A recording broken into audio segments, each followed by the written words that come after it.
Baiklah, sebagai tanda cinta kita. Yang ke-11, sebagai tanda cinta sayang kita kepada Nabi sallallahu alaihi wasallam, apakah bukti? Sebab setiap perkara itu akan dituntut bukti. Apa bukti awak cinta? Suami cinta ke isteri, kena ada bukti. Apa dia bukti? Bagi hadiah, bagi kasih sayang, bagi macam-macam. Itu tanda suami. Baik. Sekarang ni kita nak ambil beberapa bukti tanda cinta kita kepada Nabi sallallahu alaihi wasallam. Tuan-tuan tanda, yang pertama, mencontohi dan mengamalkan sunnah Nabi. Sayang ke Nabi, hidupkan sunnah dia. Kenapa awak suka bersiwak? Nabi siwak. Kenapa awak suka solat berjamaah? Nabi solat jemaah. Kenapa awak suka zikir? Nabi suruh. Kenapa awak suka selawat? Nabi ajar. Kita hidupkan sunnah Nabi, itu tanda cinta. Yang kedua, banyak mengingati dan menyebutnya. Sentiasa kita ingatkan Nabi sallallahu alaihi wasallam. Macam mana kita nak ingatkan Nabi? Muhammad. Zikir? La. Tak ada macam tu. Kita kena zikir dengan yang diajar oleh Allah. La ilaha illallah Muhammadur Rasulullah. Tak apa. Allahumma salli ala Muhammad wa ala ali Muhammad. Nak banyak nama Nabi sebut, banyak selawat. Habis bulan ni kita baca sirah Nabi. Nabi sallallahu alaihi wasallam lahir, Nabi kita berjalan, Nabi kita bela kambing, Nabi berniaga, Nabi berperang, Nabi. Itu dia panggil baca sirah Nabi, kita banyak ingat Nabi sallallahu alaihi wasallam. Yang ketiga, menyampaikan selawat dan salam kepada Nabi sallallahu alaihi wasallam, sentiasa selawat, sentiasa salam kepada Nabi sallallahu alaihi wasallam, dari dekat atau dari jauh. Tak semesti kena pergi Madinah, duduk sini pun boleh sampai. Yang keempat, menyebut keutamaan dan kemuliaan serta sifat akhlak Nabi sallallahu alaihi wasallam. Sentiasa kita sebut Nabi kita ni akhlak yang mulia, hormat kepada orang. Ajar, didik anak-anak dengan akhlak Nabi sallallahu yang mulia. Jangan duk ajar akhlak tu akhlak ni. Kita ni kadang-kadang bila sebut tentang kita nak berakhlak, akhlak dengan orang tu, akhlak dengan orang ni, ambil akhlak Nabi selesai masalah. Sebab itulah kita rasa satu tertinggal lah kita nak. Bila kita nak tulis satu-satu perkara. Kita di Malaysia ni mazhab kita Syafi'i. Tak apalah, memang orang ikut ijtihad Imam Syafi'i. Tapi dalam berakhlak, akhlak Ghazali, akhlak Junaid, akhlak Nabi. Direct terus kepada poin, lebih selamat. Akhlak Junaid ke akhlak siapa? Ada orang kritik ya. Tapi bila sebut akhlak Nabi, yang sahih tak ada orang kritik. Kenapa kita nak cari yang tengah? Ambil yang atas. Yang kelima, bersopan santun dan beradab dengan Nabi sallallahu alaihi wasallam. Apa dia sopan santun? Bila kita sebut nama Nabi, kita selawat. Cerita-cerita Nabi itu, jangan panggil nama Nabi dengan nama-nama yang tak baik, yang tidak diajar. Itu dipanggil akhlak dengan Nabi. Ni dekat kubur Nabi duk bertempik lah. Itu tidak berakhlak. Hayyan wa mayyitan.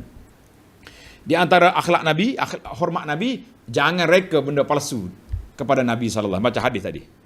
Gini-gini, ni kelebihan. Nabi sabut? Tak ada. Riwayat ada? Tak ada. Jangan buat. Yang keenam, sentiasa berharap dan rindu untuk melihat Nabi sallallahu alaihi wasallam, berjumpa dengan dia Nabi. Siapa dia rindu nak jumpa Nabi? Beramal dengan sunnah. Sebab Nabi kata, dalam hadis sahih, Nabi kata, wa ana faratukum alal haud. Aku tunggu kamu di tepi kolam. Nabi tunggu kita di mana? Di tepi kolam. Siapa dia boleh pergi kolam, minum, tak dahaga lagi sampai masuk dalam syurga. Tadi kita kata siapa dia baca Yasin dekat orang mati, dia tak perlu kolam Nabi. Kita kata subhanallah, itu simptom hadiah palsu. Nabi kita janji tunggu di tepi kolam. Siapa nak pergi kolam Nabi, ikut sunnah Nabi. Kalau tak ikut sunnah boleh tak? Tak boleh. Abu Ana cakap baik, mana dalil? Dalilnya Nabi SAW kata dalam hadis sahih, la yuzadanna. Waktu aku di tepi kolam, orang datang. Orang yang muka bercahaya, kaki tangan ni datang berduyung-duyung nak pergi kolam Nabi sallallahu alaihi wasallam. Datang, minum, selamat. Ada sekumpulan datang, muka bercahaya. Tiba-tiba malaikat stop. Nabi kata, malaikat, haulai ummati. Umat aku tu, kenapa kamu stop? Malaikat kata apa? Ya Rasulullah, annaka la tadri ma ahdathu ba'dak. Tuhan tak tahu mereka dah ubah perjalanan agama. Mana orang yang mengubah perjalanan agama, yang duk dakwa rindu ke Nabi, tapi sunnah Nabi tak amalkan, duk reka sendiri sunnah, lah. Orang ni terhalang daripada kolam Nabi sallallahu alaihi wasallam. Itu bahaya di akhirat esok. Baik, yang ketujuh, menyampaikan nasihat, ajak orang, dakwah orang supaya beriman kepada Allah dan beriman kepada Nabi SAW.